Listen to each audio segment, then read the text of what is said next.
இப்படி உட்காருங்க போல நீங்க உட்காருங்க இப்படி உட்காருங்க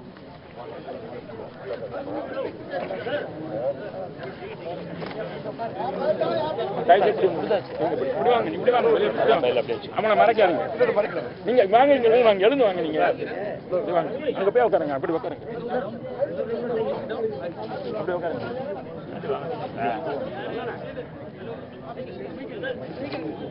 ஐயாக்கா நீங்க சொல்லுங்க உங்களுடைய டிமாண்ட சொல்லுங்க என்னன்னு அப்பதான் அதுக்கு பதில் சொல்லுவாரு அப்படி மைக்ல பேசு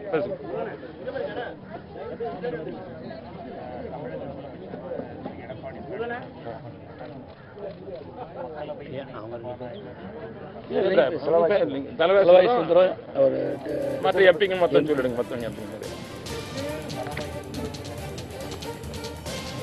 மரியாதைக்குரிய மாண்புமிகு தமிழக முதலமைச்சர் ஐயா அவர்களே, பாராளுமன்றத்தினுடைய துணை சபாநாயகர் ஐயா அவர்களே, தமிழக அமைச்சர் தளவாய் சுந்தரம் ஐயா அவர்களே, மற்றுமுள்ள எம்பிகளே, விவசாய சங்க தோழர்களே, நம்மளுடைய 41 நாட்களாக இந்த இடத்திலே உட்கார்ந்து இங்கேயே படுத்து இங்கேயே சாப்பிட்டு இங்கேயே தூங்கி இங்கேயே எழுந்திருக்கிறோம்பா. எங்களுடைய கோரிக்கை தமிழகம் வறட்சி மாநிலமாக தமிழக அரசு அறிவித்து விட்டது. விவசாயத்திற்கு அழிந்துவிட்ட பயிருக்கு 21,708 கோடி கேட்டிருந்தீர்கள். ஆனால் மத்திய அரசு தரவில்லை. அந்த பணத்தை வாங்கி தரவே விவசாயிகளுக்கு கொடுக்க வேண்டும் மத்திய அரசிடமிருந்து. இரண்டாவதாக கடுமையான வறட்சி 10 ஆண்டுகளாக சரியாக மழை இல்லை. இந்த ஆண்டு 140 ஆண்டுகளுக்கு முன்பு பெய்தது போல கம்மியான மழை பெய்திருக்கிறது. விவசாயிகள் வாங்கிய கடனை கட்ட முடியவில்லை. அதனால வங்கிகள் தேசியமாவட்ட வங்கியினுடைய மேலாளர்கள் வீட்டுக்கு போய் விவசாய வீட்டில் சோறு திங்கிறியா மறு எதையும் திங்கிறியான்னு கேட்கறாங்க, அசிங்கமா பேசுறாங்க. அதனால ஐயா எங்களுக்கு இப்ப ஏலம் நாளைக்கு கூட 24ஆம் தேதி கூட ஏலம் நகையெல்லாம் எல்லா ஸ்டேட் பேங்க் விடுது. அது ஐயா பிரதம மந்திரியை பார்த்து எங்களுக்கு இந்த தேசியமாப்பட்ட வண்டியில வாங்கியிருக்கிறாங்க கடன்லாம் தள்ளுபடி பண்ணுவதற்கு. ஏன்னா இன்னைக்கு 6000 கோடி இதுல பண்ணிட்டாங்க உத்தரப்பிரதேசல தேசியமாப்பட்ட வங்கியில. அது போல நம்ம தமிழ்நாட்டில் மொத்த கடனே 6139.76 கோடி தான். 6140 கோடி தான் அந்த விவசாயிகள் வாங்கிய கடன் எல்லா வங்கியிலையும். அந்த கடனை பிரதம மந்திரியை சந்திச்சு தள்ளுபடி பண்ணுவதற்கு ஏற்பாடு பண்ணி தரணும். அப்படி இல்ல தமிழக சர்க்காரே பண்ணாலே எங்களுக்கு சந்தோஷம். ஒன்னும் உத்தரப்பிரதேசம் பண்ண மாதிரி. அதே போல பிரதமர் ஐயா சொன்னாங்க, நாங்க ஆட்சிக்கு வந்துட்டா லாபகரமான விலை கிடைக்கிறேன். அது MS சுவாமிநாதன் கமிஷன் 50% தான் சொல்லு, அவர் 200% தரேன்னு சொன்னாங்க. அதை கொஞ்சம் ஞாபகப்படுத்தி விவசாயிக்கு வாங்கி தரணும். நதிகளை இணைக்கிறேன்னாங்க. நேத்ராவதினு ஒரு நதியில 2000 DMC கடல்ல போய் வேஸ்டா உழுவுது. அதை காவிரியோட இணைச்சு விட்டா நமக்கு பஞ்சமே தீர்ந்துரும், தமிழ்நாடு பஞ்சமே. இந்த மற்ற நதிகளை இணைப்பதற்கு ஐயா பேசணும், பிரதம மந்திரி கிட்ட பேசணும் வேண்டிக் கொள்கிறோம். அதே போல எங்களுக்கு 60 வயது இருந்த அனைத்து விவசாயிகள் இப்பயும் கிராமத்துல 50 பேர் இருந்தாங்கன்னா 40 பேர் வாங்குறாங்க ஓல்டேஜ் பென்ஷன். மகன் இருந்தாலும் இந்த VO கரணை வச்சா VO கிட்ட காசு கொடுக்க முடியலன்னா 10 பேருக்கு கிடையாது. அது ஐயா நிரந்தரமா, ஏன்னா 60 வயசுக்கு மேல ஆயிட்டா மகனோ பேரனோ சோறு போதில்லை அப்பாவுக்கு தாத்தாவுக்கு. உங்க கருணையால நீங்க பண்ணிட்டீங்கன்னா அது எங்களுக்கு 60 வயசு ஆனது பிறகு விவசாயிகளுக்கு மகள் பட்டாள 50 சென்ட் 1 ஏக்கர் 2 ஏக்கர் 30 ஏக்கர் வச்சு கூட பரதேசியா தாங்க இருக்கான். பிச்சைக்காரனோட கம்மியான வருமானம் 30 ஏக்கர் வச்சிருக்காது கூட. அதனால எங்களுக்கு நீங்கள் ஒரு கருணை வைத்து அந்த ஓய்வூதியம் கிடைப்பதற்கு உறுதிமொழி அளிக்கணும். காவிரி மேலாண்மை வாரியம் இல்லைன்னா நம்ம ஒண்ணுமே பண்ண முடியாதுங்கய்யா. சுப்ரீம் கோர்ட் பல முறை சொல்லிருச்சு காவிரி மேலாண்மை வாரியத்தை. ஐயாவுடைய முயற்சியில பண்ணிட்டீங்கன்னா அம்மாவும் கடுமையான முயற்சி, அம்மாவுடைய முயற்சி தான் இந்த காவிரி மேலாண்மை வாரியம் அமைப்பதற்கு கெசட்லயே போட்டாங்க, இல்லாட்டி போட்டிருக்கவே முடியாது. அதனால ஐயா நீங்க கொஞ்சம் முயற்சி பண்ணி அதையும் எங்களுக்கு பண்ணி தரணுங்கய்யா. நீங்க எங்களுக்கு அதே போல நாங்க 41 நாளா இந்த நாட்டினுடைய முதுகெலும்புன்னு சொல்ற நாங்க இங்க படுத்து கிடக்கிறோம். ஐயா நினைச்சீங்கன்னா இப்ப எங்களை கூட்டி போய் பிரதமர்கிட்ட ஒரு டீமை கூட்டி போய் பேசி இதை ஏதாவது செஞ்சீங்கன்னா, அதை போல விவசாயிக்கு இந்தியாவில் இருக்க எல்லா விவசாயிங்க வந்துட்டாங்க. இந்தியாவில் இருக்க யூபி, ராஜஸ்தான், ஹரியானா, பஞ்சாப் எல்லா விவசாயம் டெய்லிங்க 100 பேர், 300 பேர், 400 பேர், 500 பேர் வந்துகிட்டே இருக்காங்க. ஐயா நீங்க பண்ணீங்கன்னா இந்தியா முழுவதும் நம்ம தமிழக முதலமைச்சர் பெருமை சிறப்பாக இருக்கும் என்று தெரிவித்துக் கொள்கிறோம்.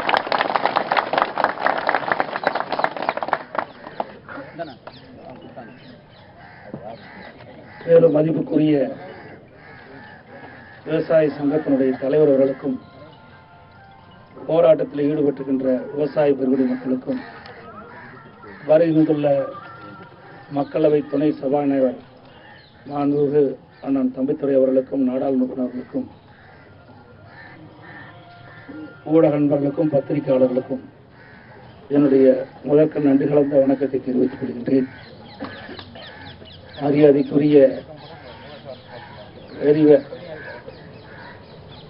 ஐயா கண்ணு அவர்கள் விவசாயிகளுடைய பிரச்சனையை பற்றி இங்கே சில கோரிக்கைகளை தெரிவித்துள்ளார்கள்.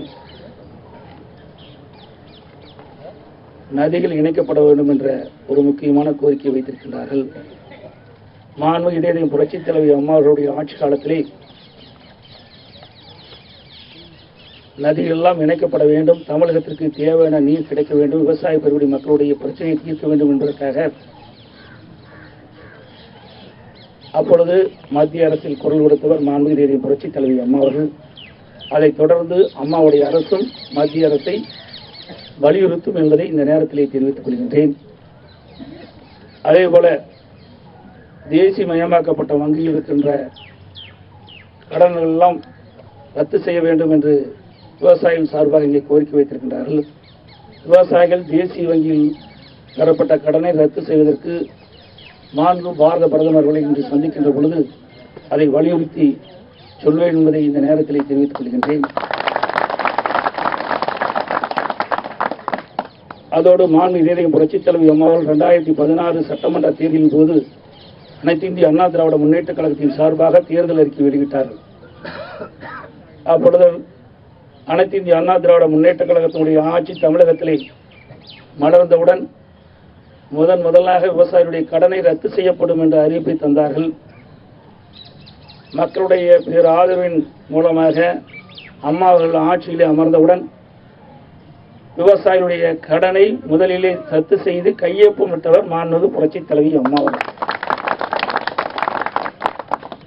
அதேபோல தென்மேற்கு பருவமழை, வடகிழக்கு பருவமழை, 2 பருவமழையிலும் பொய்த்ததின் காரணமாக 140 ஆண்டு காலம் இல்லாத வறட்சி தமிழகத்திலே நிலவிக் கொண்டிருக்கின்றது. அந்த வறட்சியால் விவசாயிகள் மகசூல் பாதிக்கப்பட்டு அந்த பாதிக்கப்பட்ட விவசாயிகளுக்கு நிவாரணம் வழங்க வேண்டும் என்ற அடிப்படையிலே மத்திய அரசுக்கு கோரிக்கை வைத்தோம். மாண்புமிகு பாரத பிரதமர்களை நானே நேரிலே சந்தித்து 39,565 கோடி எங்களுக்கு வழங்க வேண்டும் என்று மெமரண்டம் கொடுத்தோம். வறட்சியில் பாதிக்கப்பட்ட விவசாயிகளுக்கு வழங்குவதற்காக 2,247 கோடி ரூபாய் ஒதுக்கீடு செய்யப்பட்டு அந்த தொகையெல்லாம் வங்கியின் மூலமாக விவசாயிக்கு வழங்கப்பட்டு வருகின்றது.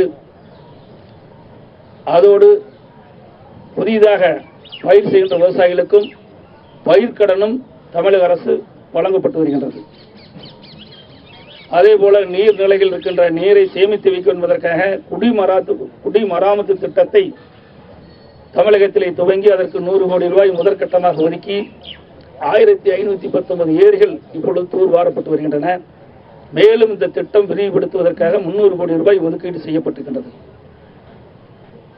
எனவே மாண்புமிகு அம்மாவுடைய அரசு விவசாயிகளுக்கு தேவையான அனைத்து உதவிகளும் செய்யப்பட்டு வருகின்றன என்பதை இந்த நேரத்திலே தெரிவித்துக் கொள்கின்றேன். இங்கே விவசாயிகளுடைய பிரதிநிதிகள், அதனுடைய தலைவர் மரியாதைக்குரிய ஐயக்கன் அவர்கள் வைத்த கோரிக்கையை மாண்பு பிரதமர் அவர்களிடத்திலே வலியுறுத்தி கூறப்படும் என்பதை தெரிவித்துக் கொள்கின்றேன். ஆகவே இங்கே தொடர்ந்து 41 நாட்கள் தொடர்ந்து போராட்டம் நடத்தி வருகின்ற விவசாய பிரதிநிதிகள், தமிழக விவசாய பிரதிநிதிகள் தங்களுடைய உண்ணாவிரதத்தை முடித்து போராட்டத்தை கைவிட்டு அங்கே தமிழகத்திற்கு திரும்ப வேண்டும் என்று அன்போடு அவர்களை கேட்டுக்கொள்கின்றேன். நன்றி. அவருடைய கோரிக்கை நாங்கள் உங்களுடைய நிலைப்பாடு என்ன? முதலமைச்சர் உங்களை போராட்டத்தை கைவிடணும்னு சொல்லி கேட்டிருக்காரு. உங்களுடைய நிலைப்பாடு என்ன? இப்ப டிவில எல்லாம் லைவ் போயிட்டு உங்களோட 40 நாள் கோரிக்கை வந்து பிரதமரை சந்திக்கிறேங்கிறது இப்ப என்ன சொல்றீங்க? ஐயா இப்ப சொல்லியிருக்காங்க பிரதமரை சந்திச்சு எங்களை கூட்டி போய் பேசுவாங்கன்னு ஒரு நம்பிக்கை எங்களுக்கு செய்வாங்க. ஐயா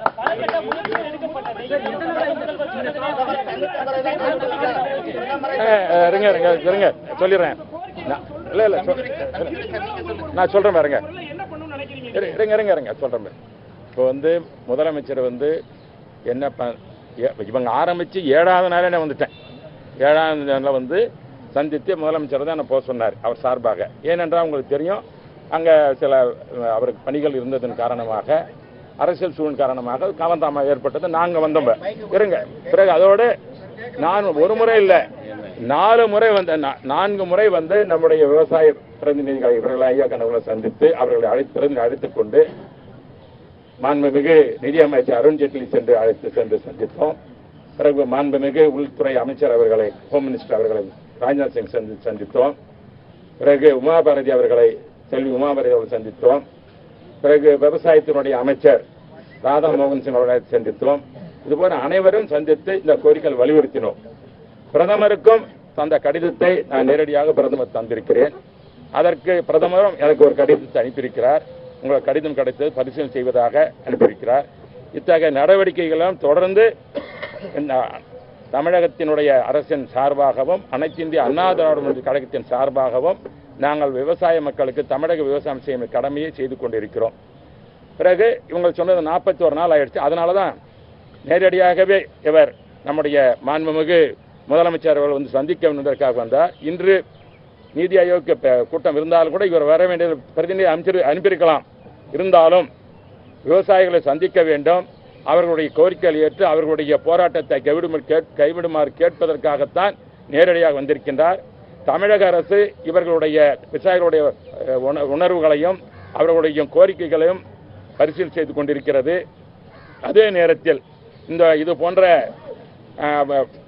தேசிய உடைமட்ட வங்கிகளுடைய கடனை ரத்து செய்வதற்கேற்ற கோரிக்கையும் மற்றவர்களை எல்லாம் அதேபோல் காவிரி மேலாண்மை அமைக்க வேண்டும், நதிநீர்களை எல்லாம் ஒன்று சேர்த்த இந்தியாவில் இணைக்க வேண்டும். அது மட்டுமல்லாமல் வறட்சி நிவாரணமானது சுமார் 40,000 கோடி பெற வேண்டியிருக்கிறது. அதையும் வலியுறுத்துவதற்காகத்தான் இப்பொழுது நம்முடைய அமைச்சர்கள் வந்திருக்கின்றார்கள், முதலமைச்சர் வந்திருக்கின்றார்கள். ஆகவே அவருடைய கோரிக்கைகளை என்ன கோரிக்கை வைத்திருக்கிறார்களோ அரசும் அதை முதலமைச்சர்கள் கையில் எடுத்துக்கொண்டு அதற்காக அவர் என்னென்ன செய்யணும் அந்த நடவடிக்கை எடுப்பதாக உறுதி தந்திருக்கிறார். ஆகவே அருள் கூர்ந்து அவர்கள் நம்முடைய விவசாய பெருமக்கள் இங்கு ஐயா கண்ணு தலைமையிலே இருக்கின்ற இந்த போராட்டக் குழுவானது தன் போராட்டத்தை முடித்துக்கொள்ளும் அன்போடு கேட்பதற்காக நேரடியாக வந்திருக்கின்றார். ஆகவே அது கேட்டுக்கொள்வார் என்ற நம்பிக்கை எங்களுக்கு இருக்கிறது. அவருடைய கோரிக்கைகளை நாங்கள் அனைத்து அண்ணா நாடாளுமன்ற உறுப்பினர் இருக்கின்றோம், மற்றவர்கள் இருக்கின்றோம். அதற்காக நாடாளுமன்ற பல கட்டங்களில் குரல் கொடுத்திருக்கிறோம். மேலும் அதற்காக அவர்களுடைய கோரிக்கைகளை நாங்கள் அவர்கள் சார்பாக, ஏனென்றால் அவர்களால் நாங்கள் தேர்ந்தெடுக்க பிரதிநிதிகள் என்ற முறையில் நாங்கள் அதற்காக அவர் குரல் கொடுப்போம், போராடுவோம் கேட்டு அன்போடு இதோடு அவர்களை இன்றோடு இந்த போராட்டத்தை கைவிடுமாறு அன்போடு கேட்டுக்கொள்கிறோம்.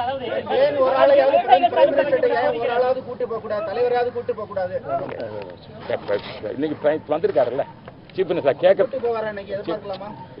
கேட்டு தானே சொல்ல முடியும்.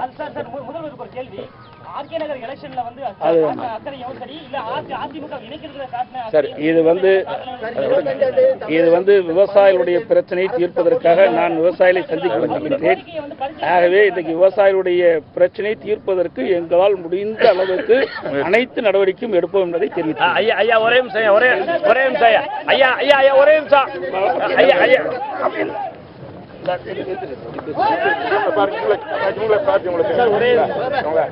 ஐயா பேசிருக்கியா